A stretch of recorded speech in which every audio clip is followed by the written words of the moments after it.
বিশ্ব জনসংখ্যা দিবস উপলক্ষে সচেতনতা শিবির।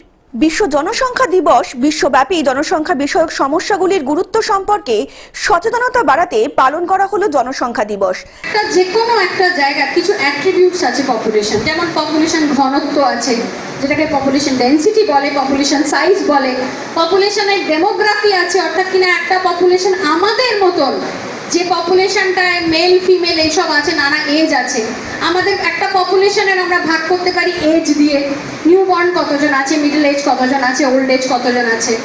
ডায়মন্ড হারবার ফকিরচাঁদ কলেজে এএনএসইউটির এবং যুব ভারত ডায়মন্ড হারবার শাখার উদ্যোগে ফকিরচাঁদ কলেজের সেমিনার হলে জনসংখ্যা বৃদ্ধি, পরিবার পরিকল্পনা, লিঙ্গ সমতা, দারিদ্রতা এবং মাতৃসাধ্যের মতন বিষয়গুলি নিয়েও আলোচনা করা হয়। অন্যদিকে বিশ্ব জনসংখ্যা দিবস উপলক্ষে পরিবেশ দূষণকে রুখতেও সুস্থ জীবন গড়তে বিশ্ব সবুজায়নের লক্ষ্যে এদিন কলেজেও এলাকার বৃক্ষরোপণ করা হয়েছিল।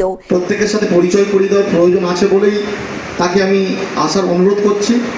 আপনারা ভালো থাকুন, সুস্থ থাকুন। আগামী দিনে আপনার প্রত্যেকের যে কলেজ আছে, এই কলেজকে সুন্দরভাবে সাজানোর দায়িত্ব যেমন ওই হরিদা নিজের কাঁধে তুলে নিয়েছে, সেটাকে রক্ষণাবেক্ষণ করার দায়িত্ব যেমন কলেজ কর্তৃপক্ষের, তেমন সকল ছাত্রছাত্রীদের। এই অনুষ্ঠানে উপস্থিত ছিলেন শিক্ষাবিদ ও গুণীজনেদের সংবর্ধনা ও উদ্বোধনী সঙ্গীদের মধ্যে দিয়ে এই অনুষ্ঠানের শুভ সূচনা করা হয়। বহু বিশিষ্ট গুণীজন এই অনুষ্ঠানে উপস্থিত ছিলেন। মনে করা হচ্ছে এই ধরনের কর্মসূচি বিশ্ব জনসংখ্যা দিবসকে আরও অর্থবাহক করে তুলবে এবং পরিবেশ সুরক্ষার জন্য এটি একটি ইতিবাচক বার্তা দেবে। এই অনুষ্ঠানটি মূলত আমরা ফকিরচাঁদ কলেজের যে এনএসএস ইউনিট আছে, জাতীয় সেবা প্রকল্প ইউনিট, এবং মেরা যুবা ভারত, যেটি মূলত কেন্দ্রীয় সরকারের একটি সংস্থা, তারা মিলেই আমরা এই অনুষ্ঠানটি করছি। আমাদেরকে এছাড়াও সহযোগিতা করেছে পশ্চিমবঙ্গ সরকারের বন বিভাগ, যারা আমাদেরকে বৃক্ষরোপণে সহায়তা করছে। অনুষ্ঠান এবারই প্রথম গ্রহণ করা হয়েছে। কতজন ছাত্রছাত্রী? প্রায় 100 মতো আমাদের ছাত্রছাত্রী উপস্থিত হয়েছেন। এছাড়াও অধ্যাপক অধ্যাপিকা আরও বেশ 20 জন মতো অধ্যাপক অধ্যাপিকারা উপস্থিত রয়েছেন।